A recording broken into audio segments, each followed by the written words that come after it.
Greetings, friends. A man I'll call Baker has been driving trucks most of his life, transporting heavy equipment for a major company in New Orleans. At least 4 days a week, new shipments come into the port of New Orleans, needing to be delivered as soon as possible to various destinations, which keeps him busy going back and forth on the long highway road. Late one Thursday night, a shipment came in that had to be delivered the same day. Baker said he got to the port of New Orleans at 8:30 p.m. and had to wait until midnight for the equipment to be loaded onto his truck before heading out. The route was familiar to him. He could drive it in his sleep if he wanted to. It was simple and he'd made the trip countless times without complications or accidents. However, as he drove on into the morning, Baker saw something that would forever change him. He said he was on Louisiana Highway 1, a few miles outside of Golden Meadows when he saw it. It was around 1:30 a.m., and the early rays of sunrise were just beginning to illuminate the shoulder of the road. A tall, dark figure with green light reflecting in its eyes stood there, seeming to stare at him. His first reaction was to dismiss it as his eyes playing tricks.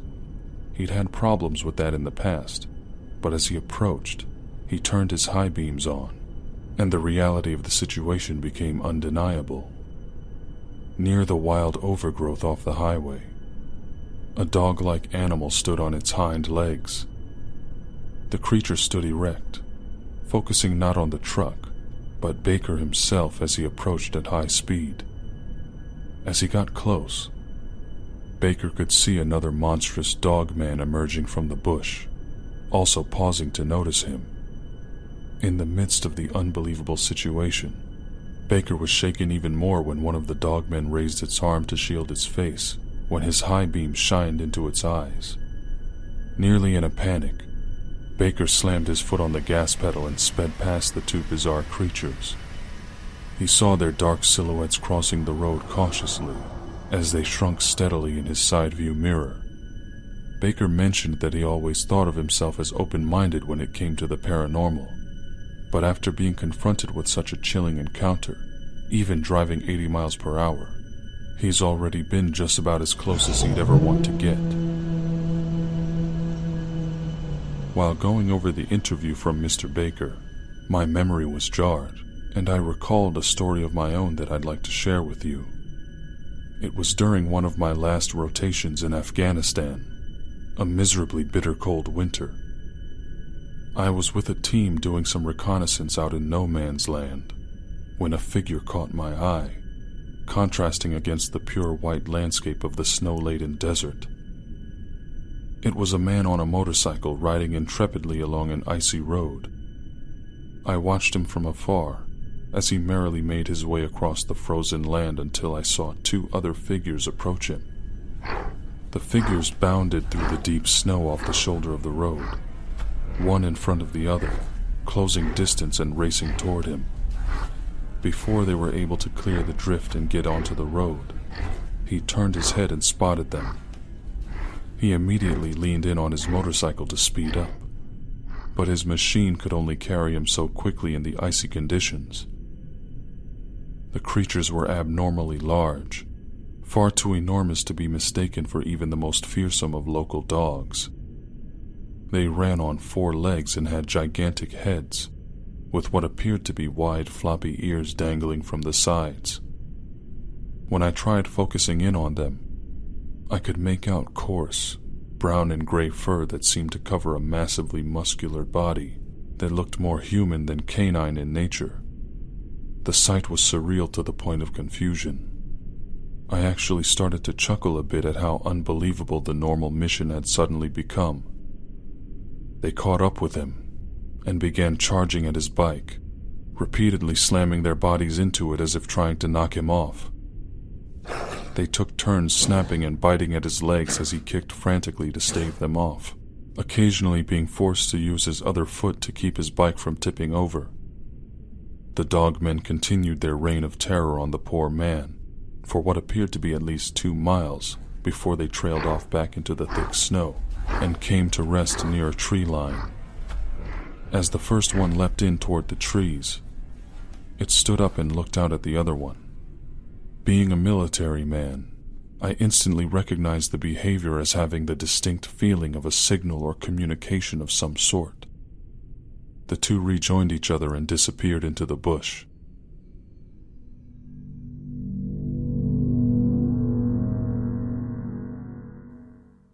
Greetings, friends.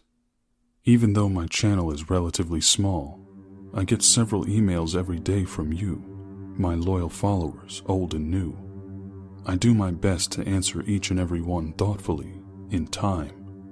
Many of the emails I receive have to do with things that are, in a manner of speaking, common knowledge.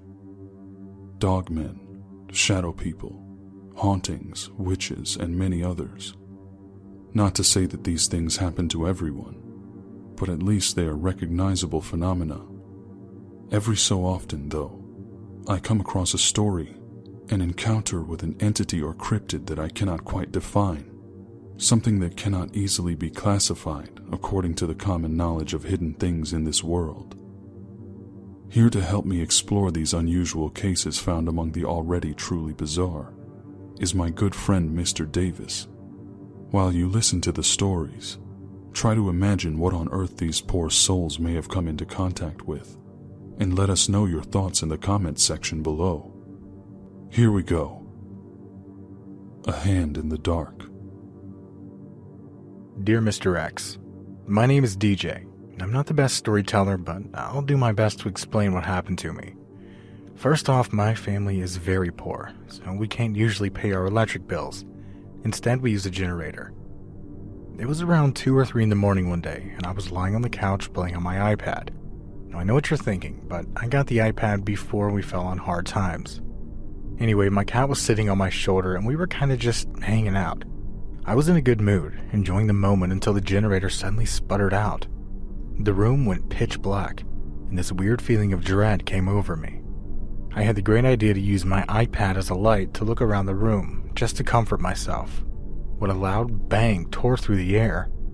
As I turned around with the light facing forward, I saw a large human hand shoot toward me, seemingly coming out of nowhere. I barely caught a glimpse of the hand's dark form as it quickly latched onto my cat, pulling it away from me and back to the nowhere from which it came. I was simply in shock, wondering what in the world I had just witnessed. My body was frozen solid, still lying on the couch. Even though I wanted to move and fight, my mind was powerless. I think I must have laid there for at least half an hour before summoning the will to call out for my father to bring a gun and a flashlight.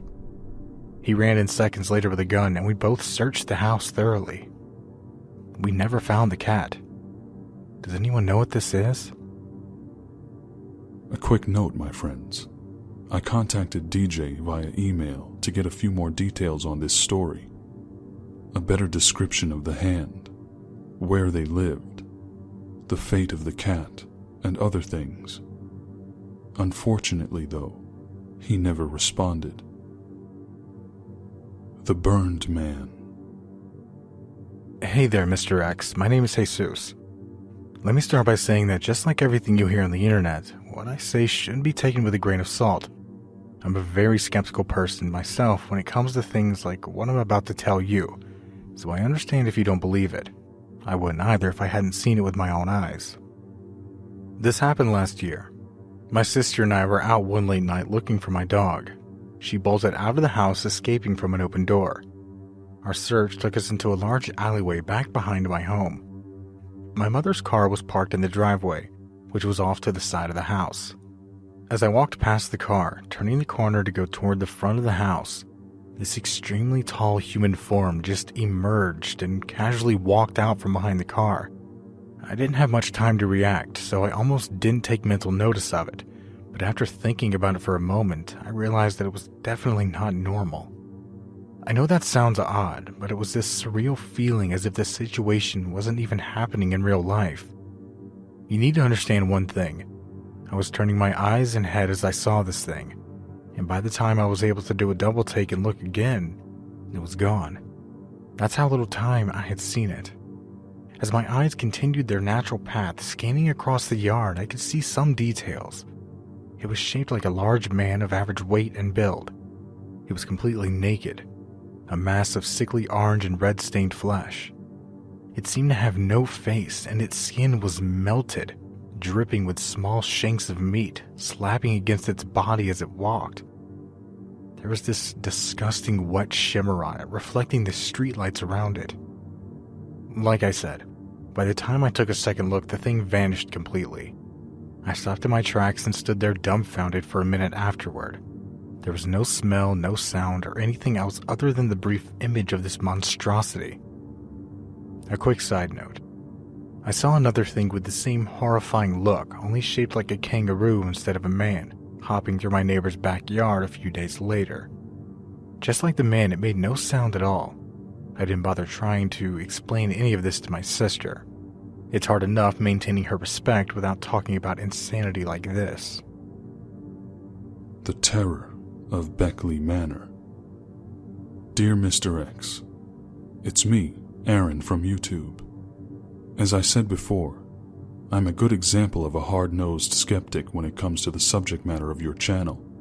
I once considered anyone claiming to have come into contact with a so-called strange creature to be either severely unbalanced or misidentifying a known animal, like a black bear walking on its hind legs being mistaken for a Sasquatch, or something like that. So for most of my life, I didn't believe in anything I couldn't rationalize with my own eyes. Nothing whatsoever. But something happened in my life, after all this time, something I could not explain with conventional wisdom or reason. One evening, I was alone in my apartment in Victoria, British Columbia. I had been suffering from mild bouts of insomnia, nothing too profound, just waking up in the middle of the night, being unable to get back to sleep. This time, I woke up to go to the bathroom, and had been in bed staring at the wall for over 20 minutes. I was lying on my side, facing away from the door to my room. My point being, I was absolutely, very much awake. I began to hear a soft creaking from the hardwood floors in the hallway outside my door. Footsteps. At that point, I tensed up. I won't get into what I used to do for a living before becoming a biologist, but it involved the use of guns and hand-to-hand combat to protect clients. I say that to demonstrate to you that I am accustomed to fighting, and that there have been moments where my life depended on my ability to perform under pressure. I tried to react with my normally sharp reflexes once I was positive that there was someone in the hall, the old wood creaking under the weight of a person. When I tried to turn my head, I found that I was completely immobilized, unable to move at all, still facing the wall and lying on my side. I heard the footfalls clearly as they approached and stopped at my door, directly behind me. Now, this is the strangest part. I felt a heavy hand come down on my hip, and another on my shoulder, followed by what felt like a forehead rest on my rib cage. As I lay there, helpless, a thought crossed my mind that I'll never forget. Oh my God, this is actually happening. No one else was in my apartment that night. I would have known, and yet there I was, being grabbed by this unknown entity. The terror that surged through my mind and body was excruciating, a pure 10 out of 10. The forehead moved back and forth against my ribs, making me feel molested and used. The fear was debilitating. The thing began to rock my body backward and forward, using its 3 points of contact, both hands and its head, with each motion more violent than the last. My mind was reeling with rage and horror. I tried desperately to scream, to move or at least see what was accosting me in the dark. All I could feel was the 3 cold points pressed uncomfortably into my skin. They were so cold that I could feel the heat sapping from my body, even through the blankets. Eventually, the rocking became so violent that it rolled me over completely, so that I was facing the direction where the thing was, but there was absolutely nothing there. The sensation of the hands and head on me were gone instantly, and I was able to move. The first thing I instinctively did was to scream at the top of my lungs for a good minute at least. One of my neighbors even called me the next day to make sure I was okay. They knew I lived alone and wanted to make sure I didn't hurt myself somehow. I know I didn't see anything, but the thing shook me with the same force that you would use to wake someone who had passed out. It was the scariest thing I've ever experienced, and believe me, that's saying a lot. I've since moved a few blocks away from that place, but I can see it from my balcony right now as I write this. It's called Beckley Manor on Dallas Road, Victoria, if you're curious. I believe it was built in the 60s. Ocean view, right on the water. Nice place, but I'll never set foot there again.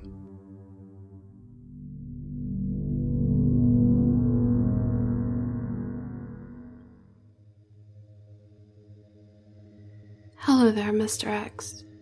My name is Venus. I'm a 33-year-old female, and I have a story for you which I've never shared with anyone. I mean, I guess my husband knows about it, but he doesn't know everything. It's a long story, so I'll just tell you everything and let you sort it out. What you do with this information is entirely up to you. Please keep in mind that English is not my native language, but I'll do my best. Ever since I was 7 years old, maybe even earlier, I've been followed by an entity. It's like some kind of leech attached to my soul for as long as I can remember. I would see him both in my dreams and while I was awake.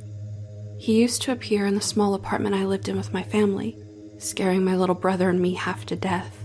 If you could only see a glimpse of him, you'd understand why. In the earlier days, he took the form of a morbidly obese dwarf with a long nose, pale skin, and dark eyes. He had long, greasy black hair as well. He would never talk to me. He just seemed to stare and watch everything I did with an intense curiosity. At night, he would enter my dreams and follow me wherever I went. I wasn't free from his constant observation, even in my own sleeping mind. When I turned 13, the nature of the leech changed for what seemed to be the better. One evening, as I was outside playing hide-and-seek with some friends, I saw a glimpse of someone hiding, a dark figure dipping just out of my sight and into a dark, fenced-in alleyway between two properties. When I drew closer to the spot, I felt a chill go down my spine, telling me it was a bad idea, but I really wanted to catch whoever was hiding there. I stepped onto the curb leading into the alley, and I heard a voice whispering for me to come in. The voice was too deep to belong to one of my friends, so I got spooked and turned away. But just as I did, a grown man sprang out and grabbed me, pulled me into the dark area. He did things to me that I cannot mention. He pinned me down and abused me. He kept going on and on until something forcibly pushed him off of me, allowing me the chance to escape. That was the day my childhood ended. I firmly believe it was the leech that saved me. I made sure to avoid my friends as I staggered home that night. I was crushed, so humiliated and afraid that I could not even bring myself to tell my parents about what happened. I went to sleep with the image of my attacker, that rapist, burned into my retinas. As soon as I was asleep, I dreamt I was standing atop a high building, and the leech was there with me, closer than ever. For the first time, he spoke to me. I had an armful of toys that he began to place all around the concrete floor. When he was done, he opened up his hand to me to reveal a pink plastic ring, one like you'd get from a 25-cent vending capsule machine at a toy store. If you take this, everything will be better. If you come with me, everything will be better. His voice was terrifying in my mind. I refused him, and I was immediately kicked out of the dream. I shot up in my bed and found myself sweating and panting. I was never afraid of him until that night. After that day, he appeared far less often, occasionally turning up to scare my mother or brother by popping up in the corner of their eye. He would appear in my dreams rarely, but only to watch me from far away. From time to time, he would approach me to raise his hand, offering gifts, but never said anything. This went on for 2 years. When I was 15, he would show up in my dreams, but I noticed he was suddenly much taller and slimmer. Anytime I had an issue with family or school, something that made me upset or uncomfortable, he would return to me with some kind of offer to help. For some reason, I got the bright idea to start using a Ouija board to try and communicate with him while I was awake. I didn't think it was working until I started hearing his voice throughout the day, whispering my name at random times, especially when I would start to fall asleep. One night I dreamt of being in a jungle where he appeared and embraced me, kissing me on the cheek and neck. The sensation was incredible, beyond anything I had ever felt in real life, and I surrendered myself to him. I allowed him to make love to me. The feeling he gave me overshadowed his grotesque appearance, with endless waves of pleasure washing over my body. When I woke up, the euphoria was instantly replaced with deep dread, realizing what I had done. The next morning, I told my mother I had been having nightmares and I was afraid. She told me it was probably because of the Ouija board and that I shouldn't be playing with things like that. But she offered to cleanse my room using a holy object of Santeria, something I don't know much about, but that my mother and sisters are heavily involved with. Thankfully, the dream stopped for a while. I think when you put your faith in something, it can actually help you. The Santeria cross helped me for a long time. Eventually, though, he began to return and make love to me any time I ran into trouble. Even just random teenage drama was enough to summon him. Each time he appeared, he was taller and slimmer. His long pointed nose shortened. He became more attractive as the encounters continued on. What stayed the same was the incredible pleasure he was able to give me. When I started college, the leech's influence made my life more difficult than ever before. I started getting into dating men, but when it came to sex, I simply couldn't do it. I found myself disgusted by the very idea of intercourse with any man I was with. Needless to say, any relationships I had would go to hell pretty quickly, so I eventually decided to focus on my studies instead. From time to time, he would come back to me and ask me to come with him. But by that time, I had enough experience to know that any deal with such an entity was a bad idea. In my 20s, I hit a definite low point in my life. Pressure from work and school, lack of sleep, and chronic depression all took their toll on me. I had moved in with my younger brother, and he started telling me he was feeling a presence in the apartment while I was away that would always creep him out. I started coming down with different illnesses so much that I was basically always sick. I started to gain weight, and my grades went down so drastically that I had to drop out of college. When the leech began returning to me in the night, I just let him do as he pleased. I was ready to simply accept his offer, no matter what it was. I had grown to believe that he was the only one who truly cared for me and wanted to help. Weeks passed, and I waited for him to make his offer for the last time. Through some twist of fate, I met a man named Logan before the leech was able to present his offer to me. I began spending time with Logan, and long story short, he was able to help me with my depression, my self-loathing attitude, and even my disgust for sex. He was such a positive influence on me that the leech all but disappeared from both my waking world and only seldom invaded the world of my dreams. Even when the leech did appear in my dreams, he would no longer make sexual advances, but just asked me to come with him. I truly believe that someday soon, the leech would just be a distant memory. I married Logan, and we lived a simple life together in a small, modestly furnished apartment. Starting out, we even had a puppy. Every day was full of happiness and hope for the future of our little family. After a couple of years, Logan's father invited us to move into the house next door to his. He was an old man and very lonely, scared of living by himself. Once we moved there, it wasn't long before things started to go badly for us. Our dog was diagnosed with bone cancer, which spread so rapidly that she had to be put down less than a month after it was first detected. Logan's father got deathly ill and was bedridden for over a year.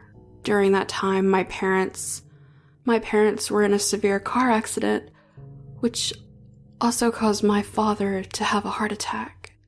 Everything just happened so fast. My world was breaking down. And then, on cue, the leech returned to me in my dreams. He took me again and again, and I never resisted the rape. But I still hesitated to accept his offer. The following year, I got pregnant with Logan's child. The news was the first hint of joy that either of us had managed to get in over a year of turmoil. Unfortunately, though I gave birth to a healthy baby boy, I suffered from postpartum depression, which led to a long bout of insomnia. Over the following months, I tried to take my own life twice and had to get medical treatment. That leads us to where I am now. Progress has been so slow that I wondered if I am even getting better at all. And in the midst of all this, guess who's back? Not long ago, the leech appeared to me in my dreams a final time. He didn't say anything to me at all. He simply walked up to me and slipped a gold ring onto my finger. A few days later, I found the ring beneath the sheets on my bed. It's a cheap little throwaway ring with a large fake diamond at the center, surrounded by tiny ones. This is the first time his actions have truly touched my life while I was awake. I haven't seen him since that night, but I still think it's only a matter of time before he consumes me.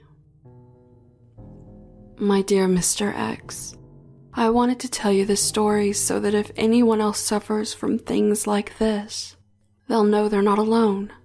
Perhaps even someone might see it who knows more than I do and could reach out and help me. Please, keep doing what you're doing. Love, Venus.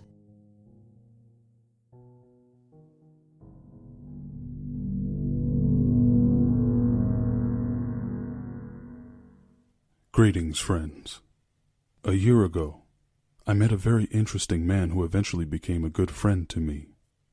Due to the sensitive nature of this story, I'll call him Chris to protect his identity.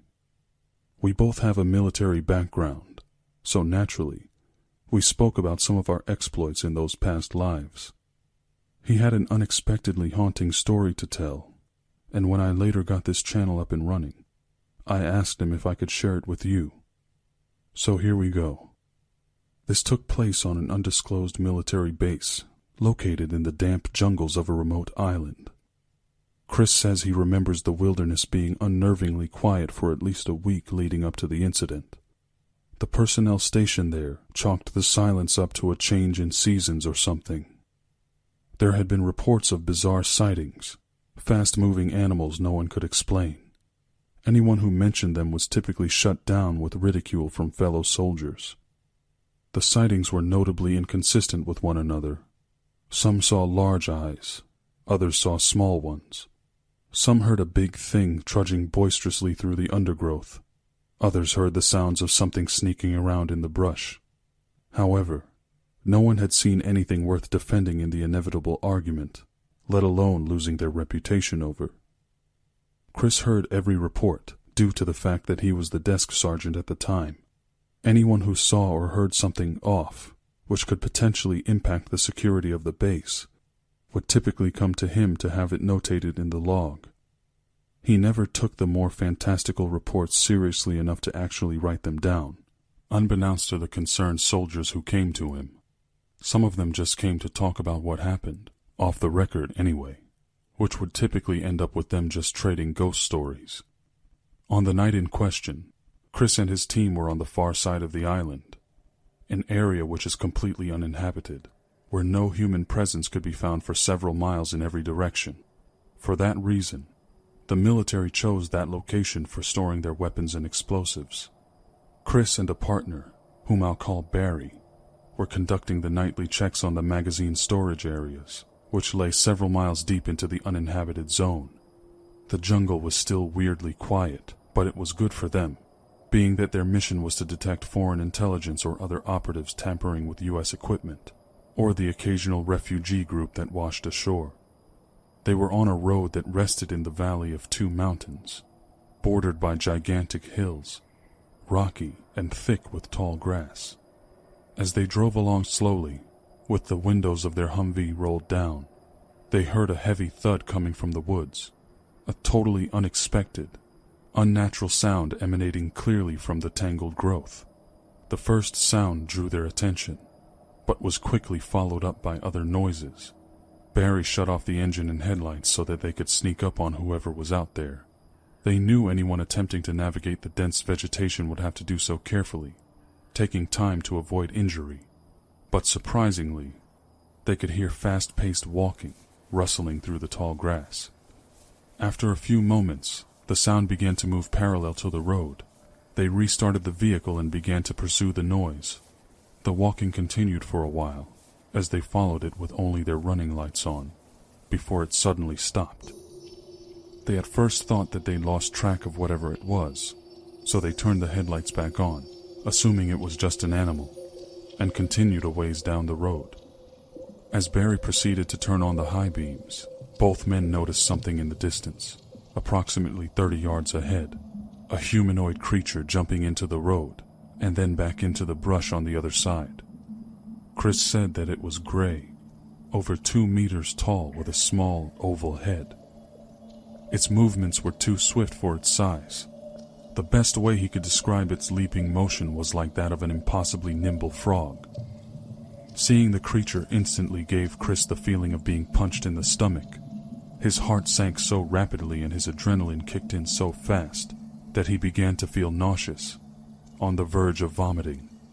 He laments the fact that neither he nor his partner had the will to chase after the creature, but says that the feeling of being at such a disadvantage against a creature like that was absolutely petrifying. The idea that they were stalking it raised the question, were they hunting or being hunted themselves? Whatever it was, the monster definitely had the tactical advantages of both position and mobility. Chris and Barry turned their truck around and sped off into the night. The jungle remained silent for at least another week before returning to the normal droning sounds of the local wildlife. It's interesting that it's a known fact that many inhabitants of the jungle, crickets, for example, are known to be very quiet in the presence of a stranger. Whatever that thing was, it was no friend of the jungle.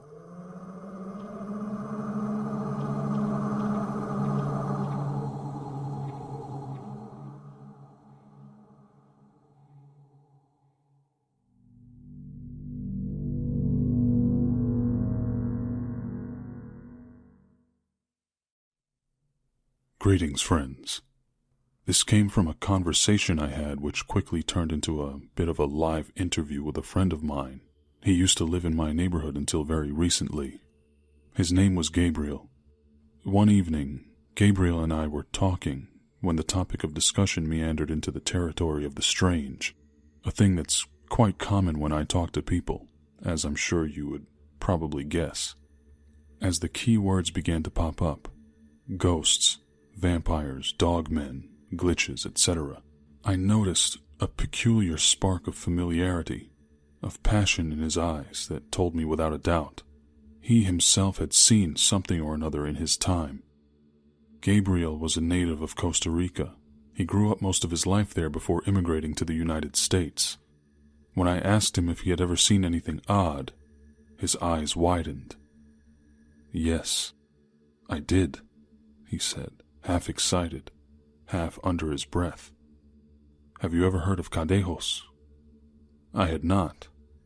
As he spoke, I ran an image search of the Spanish word. Gabriel's eyes shifted, almost looking past me as he recounted the story of a dark night in San Jose, Costa Rica, when he was only 10 years old. He lived with his mother, father, and older brother, Miguel, in a small suburb called Las Animas, meaning City of Lost Souls. The family home was a brand new construction on a street with only 2 houses that were separated by several empty lots.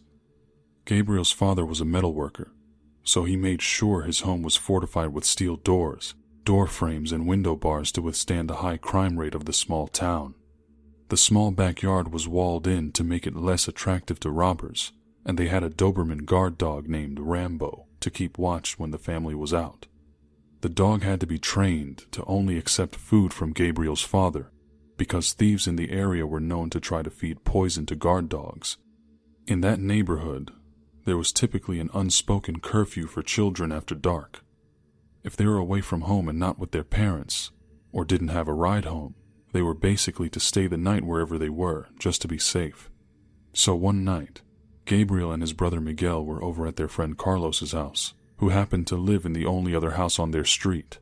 They ended up staying until just after nightfall, but they really wanted to go home anyway. The 2 brothers debated with Carlos and his mother about walking home.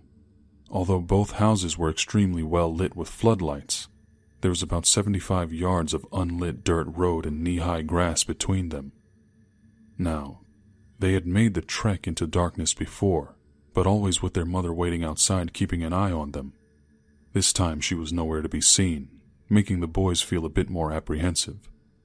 As their debate continued, their mother finally stepped out and began to wave at them to come home.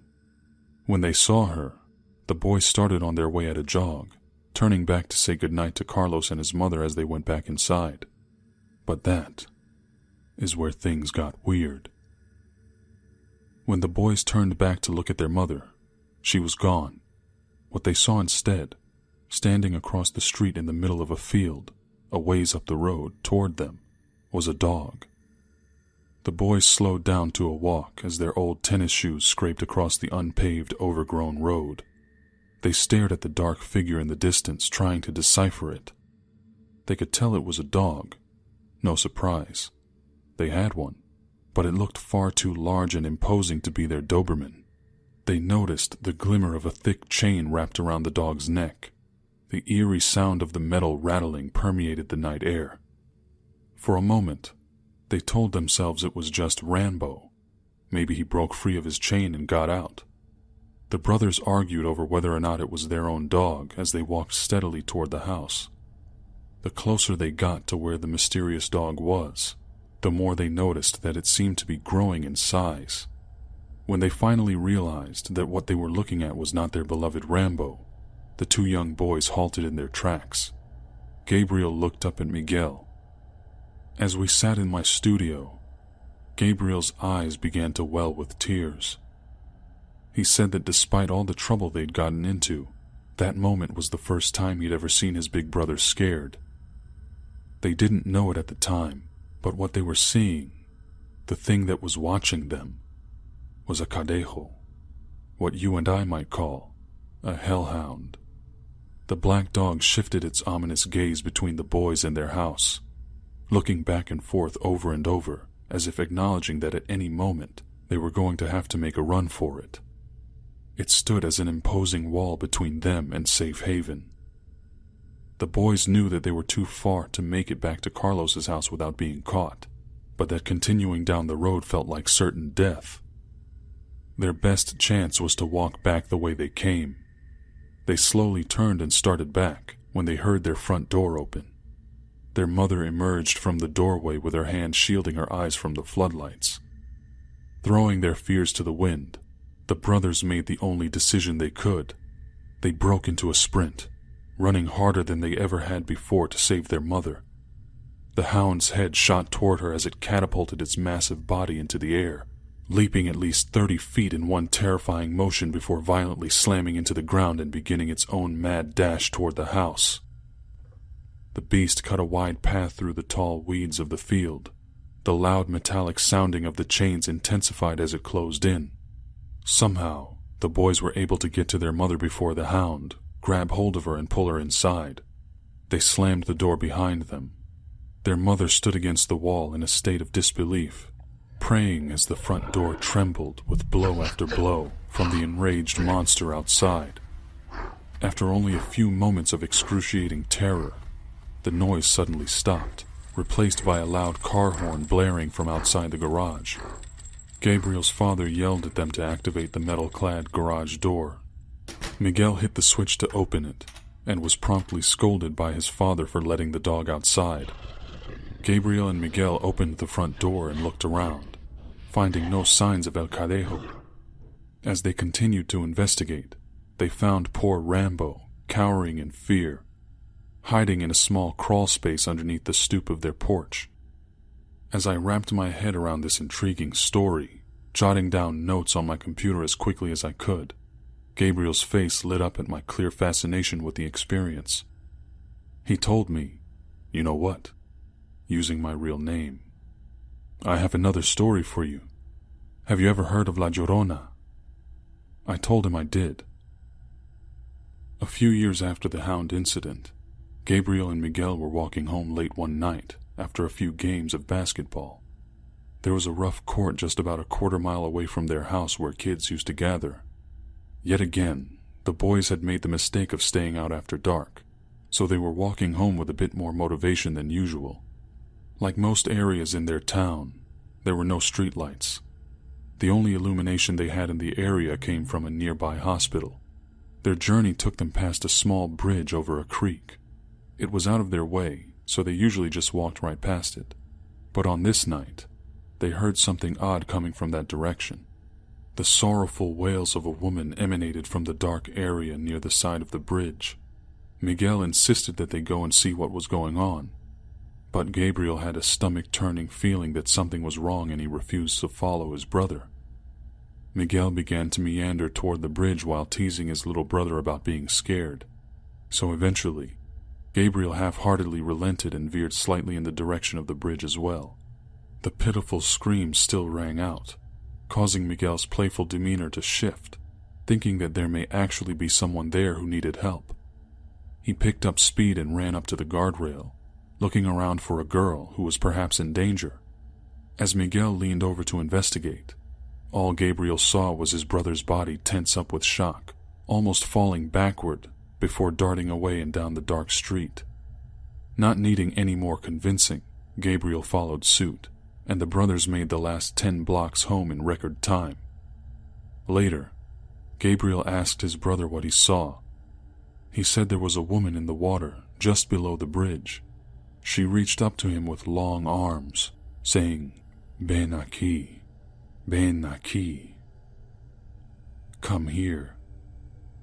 Gabriel told me that the entity they encountered was called La Llorona, a famous legendary figure in Hispanic culture with many variations, the most common being that she's the apparition of a woman who lost her children in a river and now haunts waterways, bringing misfortune or even death to anybody who sees or hears her.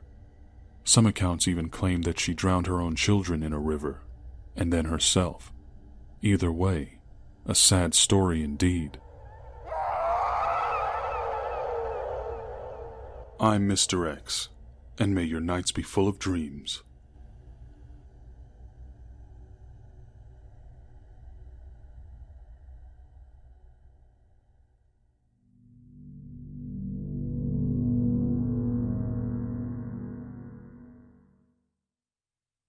Dear Mr. X, it's me again, your old friend Randy, back with another story. I wanted to tell you about some of the bizarre experiences my family and I have been dealing with over the past couple of years. I really hope that you or someone you know can help explain this. So, not long after my wife and I had our son, I started suffering from episodes of what I thought was sleep paralysis. One night, we were sleeping in our bed while my son lay peacefully asleep in his crib, not 10 feet away from us. I'm a pretty light sleeper as it is, but even more so since becoming a father, so I was easily awakened when I heard a strange noise in the room. My eyes darted around in the dark for a moment, before my vision cleared up.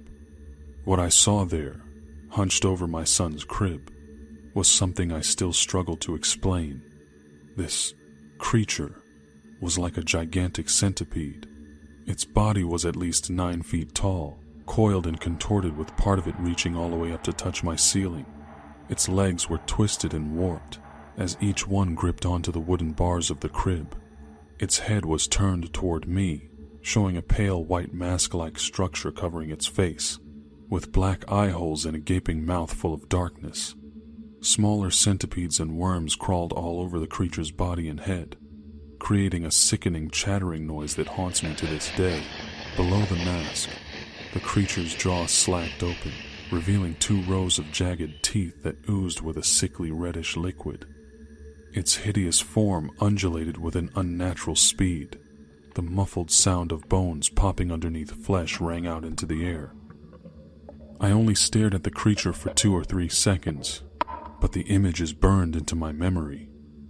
The sight struck me with pure terror, but the emotion was soon met with feelings of paternal rage. The creature was encroaching upon my infant son. I somehow overcame the fear and leapt from my bed, lunging toward the monster, but before my very eyes, it vanished instantly, leaving nothing but an eerie, laugh-like noise in its wake. At that point, I was sweating profusely and looked down to check on my son, who was sleeping as soundly as ever, thankfully. I went to the bathroom to wash my face and checked the clock on my way back to bed. It was around midnight. I was able to get back to sleep, but not long afterward I was awakened yet again by a similar sound of chuckling echoing off the walls in my room.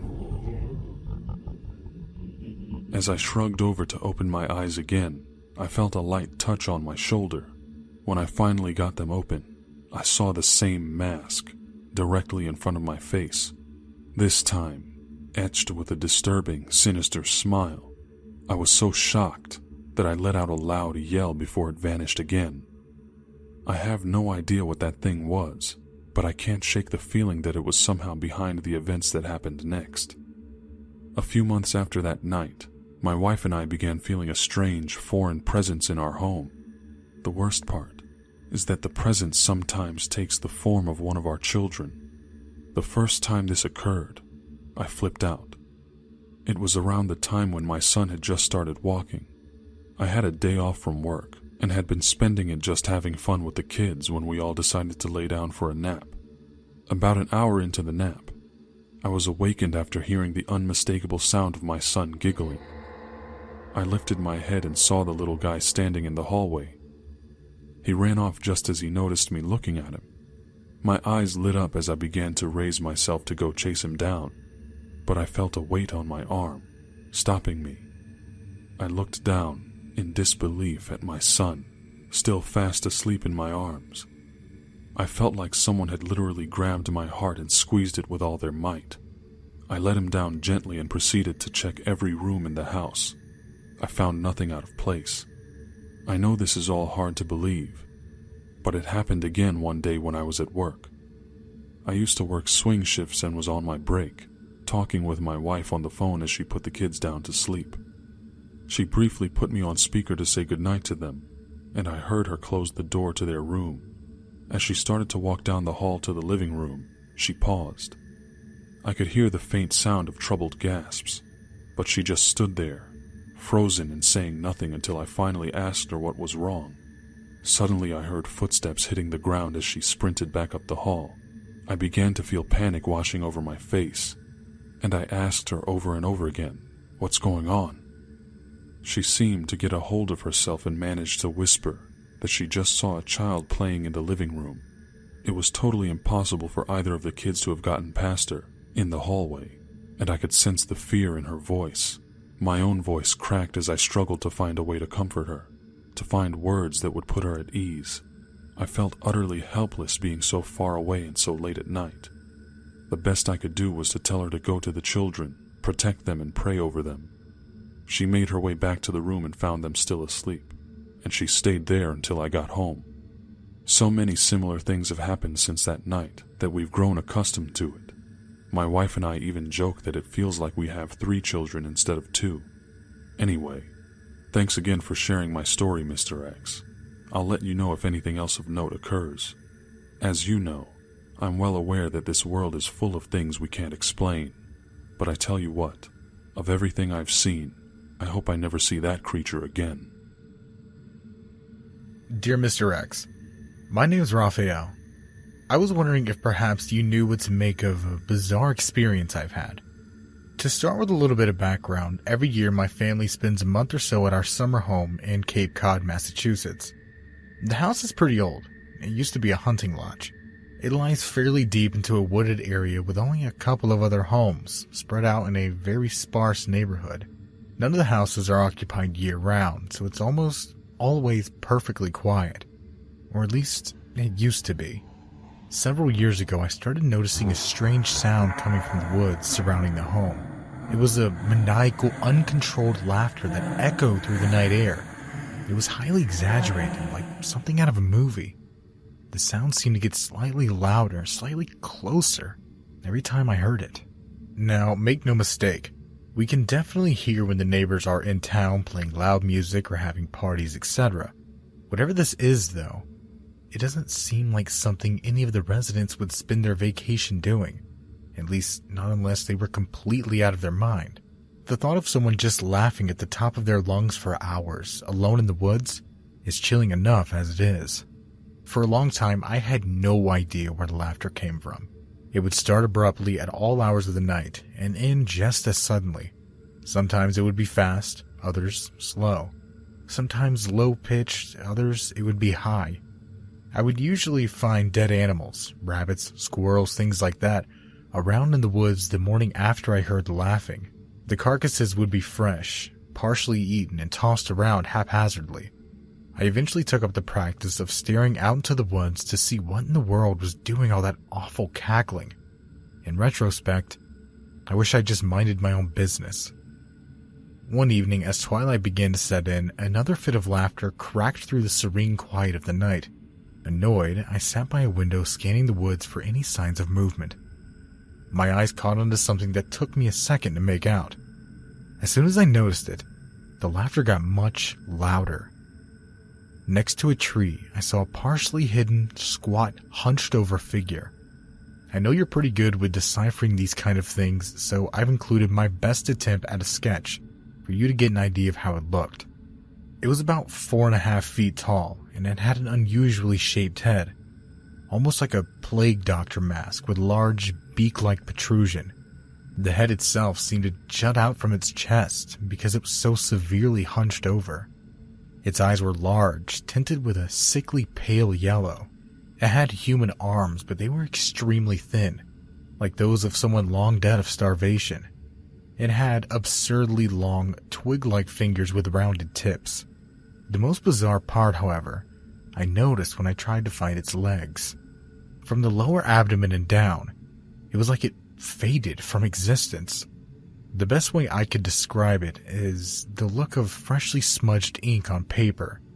The way it goes from solid to immaterial in a smooth stroke, that's what it looked like. I couldn't see anything resembling legs on it. And even stranger, the creature didn't seem to float. It definitely appeared to be standing there as if it did indeed have legs. As I stared at it, bewildered, the laughing seemed to jump around, coming from different spots around the outside of the house. After a few moments, it turned away as the rest of its body faded into nothingness, as did the terrible noise. I saw the creature once more under very similar circumstances, only it was near the lake instead of the trees. This was the last time I visited the house. I assume it's still out there, because I've heard the screeching laughter every year since I was 14. I've tried to record it before, but each time all I can get is white noise. However, my mom has heard it because it's woken her up at night several times.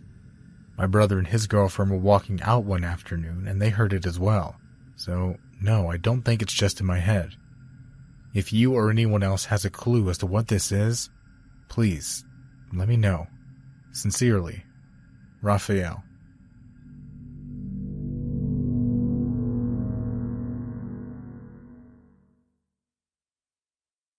Dear Mr. X, my name is Tom. I wanted to share a story with you I've kept to myself for many years. In all this time, it's been both a haunting memory and in some ways, oddly, a pleasant one. I live in Alabama, but my family's roots run deeply in Ireland. My grandparents have been telling me stories about the Fae of Celtic legend since I was 5 years old. Leprechauns, changelings, fairies, and the subject of this story, the Banshee. For a long time I took my grandparents at their word, assuming the legends to be true, up until my teenage years when I began to grow up, or so I thought. As I'm sure you've guessed by now, there came a time where I was forced to see that I was wrong. The night before my high school graduation, my grandfather passed away due to a sudden heart attack, and I had to open my eyes to the legends once again. That very night, I became a true believer. Needless to say, I didn't make it to my graduation ceremony, opting instead to stay with my grandmother and keep her company. She was understandably broken up. At about 2 a.m, 5 hours after my grandfather passed, I decided to sneak out to the front porch of my grandmother's rural home for a quick cigarette while everyone else was sound asleep. The night was cold and dimly lit by a full moon. After my first drag from the cigarette, the gravity of the situation hit me, and I lost it. Tears streamed down my face as I contemplated life without the man I grew up loving. All the memories of my grandfather came flooding back like a tidal wave, crashing at the shores of my mind. It took me a while to cool down, but eventually, I was able to collect myself. Just as the feeling of flushed-out emotional energy started to wash over me, I heard the most bone-chilling scream I've ever heard in my life. My head darted frantically, straining to find something to pick out in the low light. My eyes caught on a splotch of paleness not far away from the house. It was a long, flowing white dress. As I scanned upward, analyzing the unexpected figure, I could see strands of long black hair dancing in the wind, obscuring the mysterious face of a woman. As I desperately searched for an explanation, one word came to the forefront of my mind: Banshee. As I stared on, I noticed another figure standing next to the woman. After focusing my eyes on it, I could see clearly that it was my grandfather. He was right there, just meters away from me, 5 hours after he was taken by the ambulance to have his final wishes carried out. He gazed longingly toward the house, while the woman stared away into the distance. I watched them, petrified for what seemed like an eternity before the Banshee suddenly turned her head to lock eyes with me. My heart seemed to stop as the details of her legend came back to me. The Banshee was said to be something like an angel of death, appearing to signify the passing of someone. Some say she appears to take lives. A few seconds later, she unleashed another unearthly scream as my grandfather raised his hand to bid me farewell one last time. The two vanished before my eyes, leaving me alone in the darkness. After that night, the way I saw things was forever altered. I realized that the world we think we know is far too strange to make many hard claims. This event began what I strongly feel will be a trend in my life. I have this inkling that my future holds many more bizarre encounters. I've had a few more already. Anyway, thank you for listening and for telling my story, Mr. X. And by the way, I'm beginning the first steps toward becoming a paramedic next month. Please wish me luck.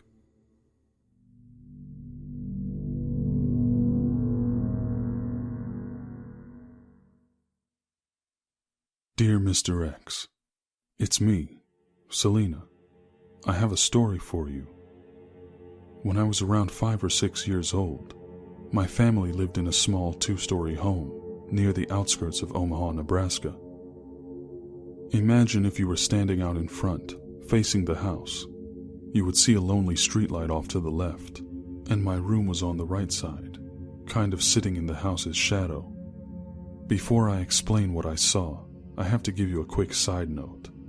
The kids at my school used to say that my eyes turned red when I got angry, so they gave me a very hurtful nickname. One day, when I got home from school, I saw it written with markers on my bedroom window. Big, jagged letters scrawled out the word "demon" across the glass. I couldn't believe someone went to so much trouble just to do that to me. They used a ladder we kept around back of the house. It hadn't been moved in ages and was covered with weeds and dirt, so it left muddy marks along the wall below my window. I got so mad that I hit the window with a rock and shattered it. My father had to cover it with a garbage bag and some duct tape. Anyway, it was a summer night, close to midnight, when I got up to go to the bathroom. Despite it being so late, I was awake and full of energy, so I decided to sneak and play video games in my room. About an hour later, around 1 a.m., out of nowhere I heard a faint scream coming from outside. I could tell it was a woman. Scared, but still curious, I ran downstairs to look out the window in the living room, but I was shocked when I realized that the whole room was bathed in red light. As I surveyed the surreal environment, it felt like an alien world, despite the fact that it was full of furniture and items I saw and enjoyed every day. I looked up to see that the windows were all covered, essentially plastered with some kind of paper-like material that seemed to be soaked in blood-red liquid. I ran back up to my room and carefully climbed up onto the sill, peering through the unbroken part of the window so as not to be noticed. What I saw, just at the edge of the circle of light on the street, was the shape of a man crouching over a woman who lay motionless on the ground. The man wore an orange, short-sleeved shirt and what looked like jeans, but the girl was dressed in a sort of business casual attire, a collared white shirt with a black skirt and stockings. I saw a streak of blue in her otherwise brown hair. The man looked up, and his face was so pale that it stood in contrast against the darkness around him. A dark red smeared and stained his mouth and face. That's when I realized I was looking at a vampire. As the shock and fear began to build in my young mind, he turned his head directly toward me with a startled look. He glared at me before sweeping the girl up from the ground and dashing away with such incredible speed. It didn't seem natural at all. I went back downstairs after he left and saw that the windows were back to normal. The next day, I went over to the spot where the attack had occurred and saw spots of blood on the pavement, along with a silver necklace. I took the necklace and cleaned it up. I still have it to this day. The crazy thing is, following the incident, I began to have nightmares of my hands being drenched in blood. Those soon evolved into dreams where everything in my house was splattered with it. My bed, the floor, the ceiling, and the walls. It was like I was living in some kind of slaughterhouse. A few days later, I woke up with a large bite mark on my arm. It was deep enough that it drew blood, so I showered and covered it up, doing my best to keep it hidden because I knew no one would believe me, and I already had a reputation for being a demon at my school. On top of that, I knew my mother would have thought I was cutting myself, and I just didn't want that trouble. I guess I was pretty stupid back then. I don't know what I saw, and I know I was very young, but I truly believe that man was a vampire. Please share my story, Mr. X. Maybe someone else has seen something like this.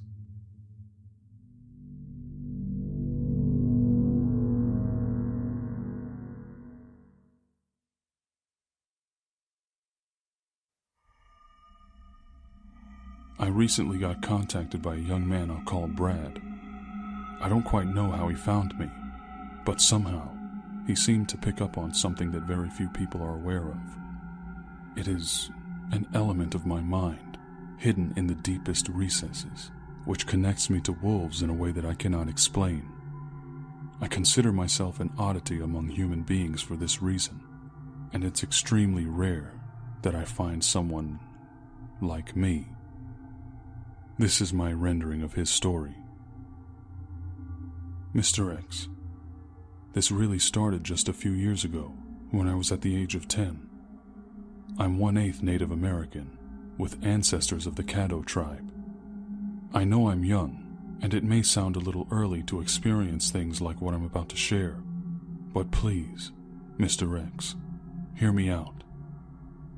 I wholeheartedly believe in the ancient tales about the link between man and beast, the spiritual connection that we all share on this earth. That being said, I've always had a particular fascination with wolves. When I was 10 years old, that interest was piqued, and I began yearning for a deeper connection. I started searching through guides and spells and rituals that were supposedly designed to transform warriors into the beasts of legend, shapeshifters, skinwalkers, werewolves. After a great deal of research, I found an old tradition that spoke to me. It was exactly what I was looking for. It required a warrior to stand in the light of a full moon at night, outside and alone. The ritual detailed a spell that consisted of 2 paragraphs in the Caddo language, most of which I didn't understand, but could pronounce relatively well. The only words in the spell that I could actually translate were wolf, howl, moon, and protect. The spell was to be shouted out 3 times, without pause or hesitation, followed by a powerful howl. I waited weeks before I finally got my opportunity, and I performed the ritual to the best of my ability. I felt normal for about a week afterward, but on that 7th day, nearly down to the hour, everything began to change. At first, it was subtle. I found myself getting constant cravings for eating meat. I noticed my eyes slowly taking on a slightly golden hue when I got very angry, which seems to happen more and more as time goes on. My night vision suddenly became amazing, and my senses of hearing and smell rose to levels I could never have dreamed possible. My life took on a fantastical nature on par with what you see in movies. That was 4 years ago, and the effects are still going strong. Since the ritual, I have used my newfound senses to bow hunt with tremendously great effect. I can easily hear and track any decent-sized animal within 100 yards of my position. My best friend, who is basically my brother, is the only person who has witnessed my abilities and traits. One time, he saw me lose my temper while defending a schoolmate from a bully. For a long time it became a problem due to my increasingly short temper, brought on by the change. I've since learned to turn my abilities on and off through intense concentration. I realize how silly this story must sound, and I completely understand if you'd rather play it off as the hyperactive imagination of a child. It's not really my place to persuade you. I just want you to know that this world is much larger than us.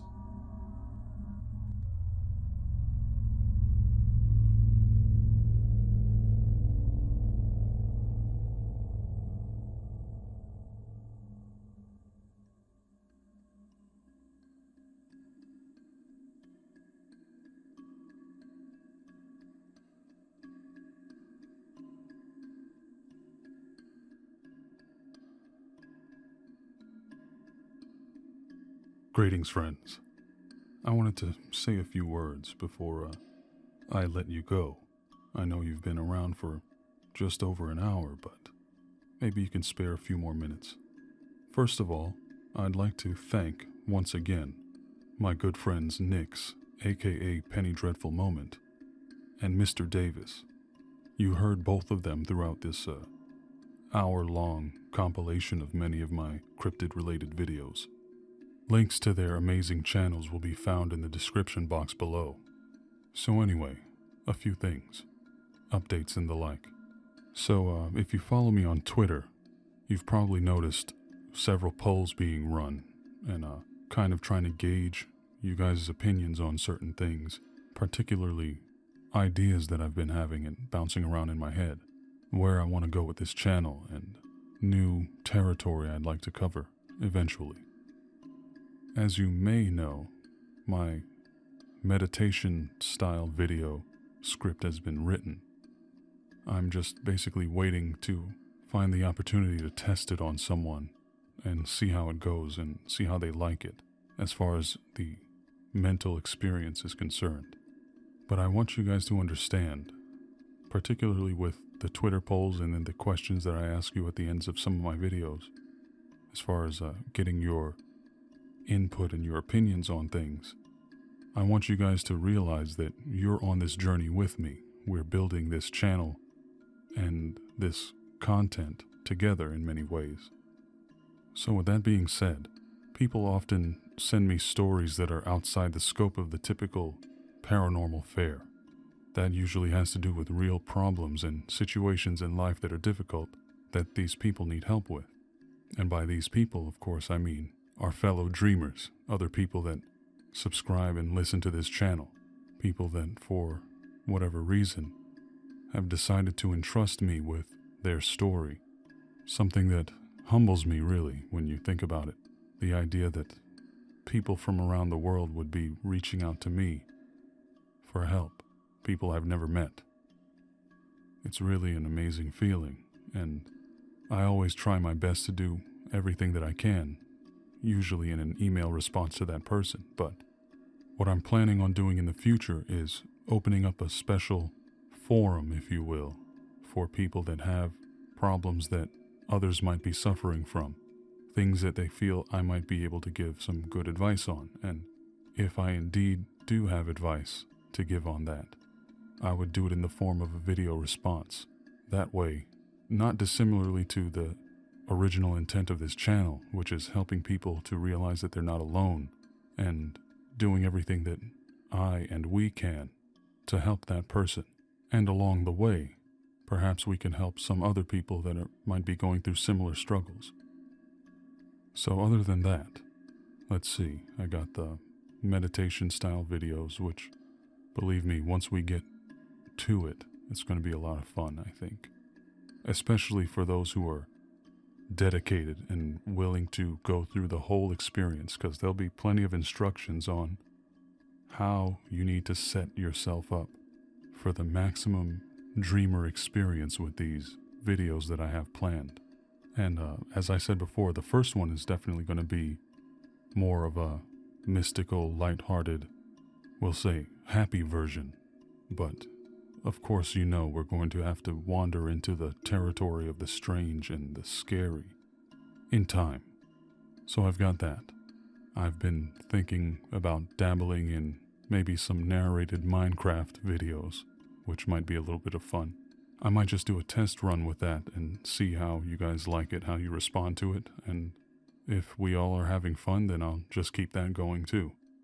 Long story short is, doing the true horror stories has been interesting, but every so often I really start to feel burned out with doing those. So I'm starting to get into writing a little bit more fiction and creepypasta style scripts that I'm going to be coming up with pretty soon. You guys are going to hear a lot more about that in the coming weeks.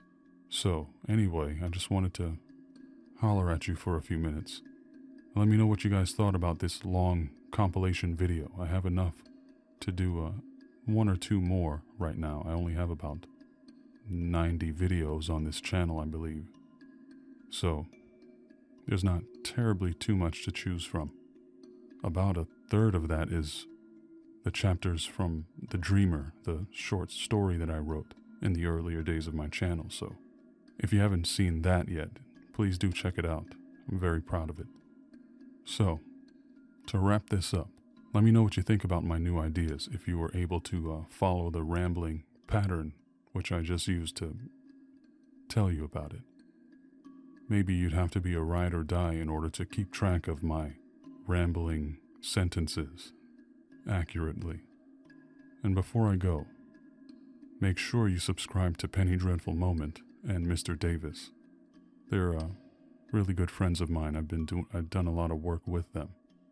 And while you're at it, check out my other affiliates located at the bottom of my description box.